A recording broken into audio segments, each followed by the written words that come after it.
কর্মক্ষেত্রে সমবেতা ইউৎসব আমকা পাণ্ডবাশ্চৈব পূর্বত সঞ্জয়।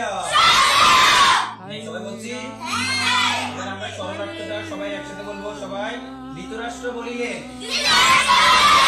এই সঞ্জয় কর্মক্ষেত্রে ক্ষেত্রে আমার পুত্রগণ ও পুত্রগণ যুদ্ধের জন্য সমবেত হইয়া কি করিলেন। আমরা পাঠ করছি, এবার আমরা গীতার মাহাত্ম্য চলে যাই। কেমন? গীতার মাহাত্ম্য 318 পৃষ্ঠা।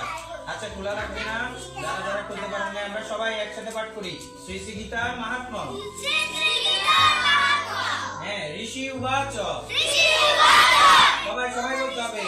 এই যে দাদু সামনে, হ্যাঁ বলছেন সবাই, সবাই একসাথে পাঠ করি। ঋষি উবাচ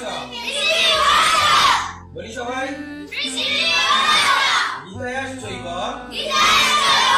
মাহাত্ম্যং যথাবৎ শ্রুতমে বদ। পুরা নারায়ণ ক্ষেত্রে মুনিরদিতম। এবার সরলার্থ বলি সবাই একসাথে। শৌনক বলিলেন, হে সুত, ব্যাসদেব যেভাবে গীতার মাহাত্ম্য বর্ণনা করিয়াছিলেন তাহা সেভাবে বর্ণনা করো।